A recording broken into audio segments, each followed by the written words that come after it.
항상 대한민국에 정확하고 빠른 소식을 알리기 위한 시스코크입니다. 구독과 좋아요는 영상 제작에 큰 힘이 됩니다. 작년 한 해 동안 저희 시스코크 채널을 시청해주신 시청자분들께 감사 인사를 올립니다. 대한민국의 가장 큰 위협인 북한에서 작년 12월 18일 동해상으로 화성 18형 ICBM을 발사하는 만행을 저질렀습니다. 이는 북한이 지구 반대편에 미국까지 타격할 수 있는 ICBM과 핵탄두를 보유했다고 볼 수밖에 없는데요. 지난 4월과 7월 그리고 이번 12월까지 북한이 화성 18형 ICBM을 발사한 건 벌써 세 번째입니다. 특히 이번엔 최대 정점고도 6,518.2km까지 상승하며 73분 35초간 1,002km를 비행하며 동해상 목표 수역에 정확히 탄착하기까지 했는데요. 북한이 이번 발사가 시험 발사가 아닌 발사 훈련이라 표현한 점, 발사 이유가 지난 15일 한미 핵협의 그룹이 북한의 도발에 대응해 핵작전 연습을 수행하기로 합의한 데 있다는 점 등을 미루어 짐작했을 때 북한의 ICBM은 이제 가장 중요한 3단계를 눈앞에 두고 있는 것으로 추정됩니다. 바로 대기권 재진입 기술인데요.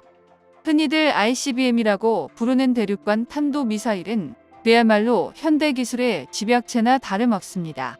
기본적으로 다단계 로켓 클러스터링 그리고 장거리 비행 기술에 이어 최소 5,500km를 비행하는 동안 자세 제어 정밀 유도, 조종 기술, 대기권 재진입 등을 수행해야 합니다. 특히 ICBM 재진입체인 PBV는 핵탄두와 기폭장치가 들어있는 원뿔 모양의 탄두로서 ICBM의 가장 핵심적인 부분입니다. 보통 ICBM의 맨 상층부인 탄두부에 장착되는데요.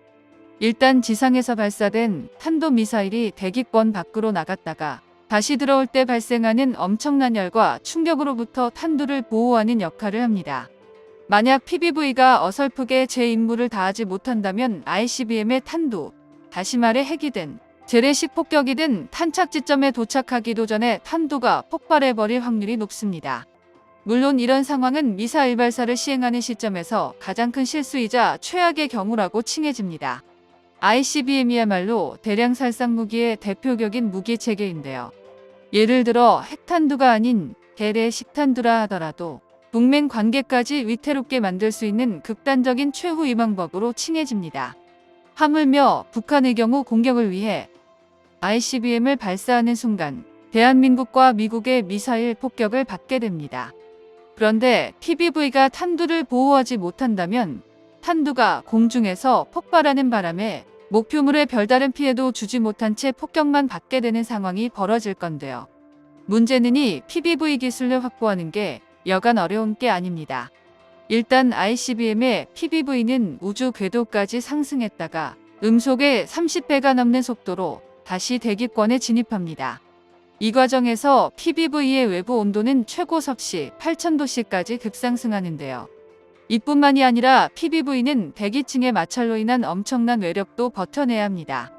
따라서 ICBM의 가장 핵심 기술은 PBV가 극한의 환경을 극복하고 탄두를 목표 지점까지 도달하게 만드는 기술이라고 할 수 있습니다.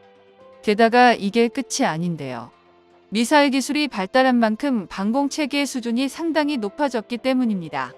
그래도 만약 PBV와 함께 개별 유도 다탄두 재진입체, 일명 미르브 기술을 확보하는 데까지 성공해야지만 미사일 요격이 어려워지며 최종적으로 미사일이 적의 타켓에 명중하게 되는데요.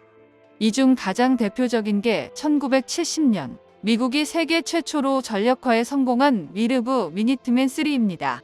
미르브 기술은 차츰 개별 탄두의 높은 파괴력과 정확성을 추구하는 방향으로 발전하고 있는데요.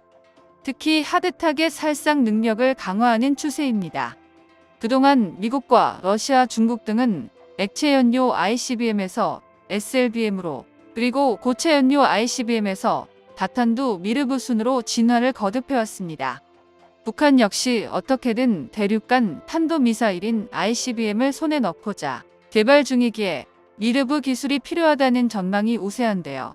뿐만 아니라 미르브는 개별 탄두가 각기 다른 방향으로 분산되기 때문에 요격이 어려워서 상대방의 미사일 방어 능력을 약화할 수 있을 뿐 아니라 발사 차량의 수를 늘리지 않고도 하나의 미사일에 다수의 탄도를 탑재하기 때문에 북한으로서는 군침이 돌고 있습니다.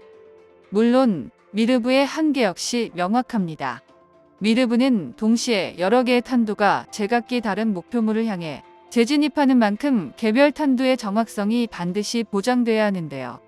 하지만 북한은 장거리 미사일의 정확성이 낮은 편인데다 미사일의 궤적을 추적할 수 있는 정밀 위성도 없는 상태라서 오차율이 천차만별일 것으로 전문가들은 내다보고 있습니다. 그나마 최근 만리 경위로 확보에 성공했다고 하지만 성능이 워낙 떨어져서 구글맵 이상의 정확도를 기대하기는 어려운데요. 이를 ICBM 미르브에 사용한다는 것 자체가 어불성설입니다. 특히 북한으로서는 다른 무기 체계들에 비해 기술적으로 더 많은 단계를 완료해야 하는 형편인데요. 추가 엔진 시험의 탄도 소형화 핵실험과 재진입 기술 확보 등 여러 기술적 단계가 선행되어야 하므로 현재의 기술력으로 북한이 미르브를 수년 내에 새로운 전략 무기로 선보이는 것은 힘들 것이라는 게 일반적인 견해입니다. 북한의 난제는 또 있습니다. 통상적으로 미르브에 탑재된 개별 탄두의 살상력은 단일 탄두 미사일보다 떨어지게 마련입니다. 따라서 전 세계적으로 사실상 미르브 개발을 우선순위에 놓기보다는 오히려 다양한 사거리의 단일 탄두 미사일이 더 선호되는 추세인데요. 실제로 중국의 경우도 개별 탄두의 낮은 표적 정확도를 탄두의 중량을 늘려 살상력을 강화하는 쪽으로 덮어보려고 했던 것이 증거입니다. 더군다나 중량이 큰 탄두를 여러 개 장착하기 위해서는 지금보다 더 추력이 강력한 엔진이 필요합니다. ICBM 확보에 성공한 북한으로서는 기술 개발에 전력을 다하고 있지만 역부족일 건데요. 물론 아무리 그렇다고 해도 우리로서는 무조건 얕잡아보고 방심할 수는 없습니다. 우리 군 역시 북한의 공격에 대한 대비책을 마련 중인데요. 한미 양국은 북한 핵공격 억제와 대응을 위한 구체적인 가이드라인을 만들고 내년 6월까지 일체형 확장 억제 해구산 체제를 완성하기로 결정했습니다. 특히 내년 한미 연합훈련에서는 양측이 같이 핵작전 시나리오를 상정한 훈련을 실시할 계획입니다. 이른바 핵무기 연습인데요. 하지만 이는 임시 방편일 수밖에 없습니다. 결국 가장 확실한 방법은 대한민국의 핵보유인데요. 미 CSIS 역시 이미 대한민국이 핵보유를 은밀히 추진 중일 것이라 추측하기도 했을 정도입니다. CSIS는 한미 확장 억제 협의의 다음 단계라는 보고서를 통해 이미 대한민국의 핵보유가 물밑에서 진행되고 있다고 추정했습니다.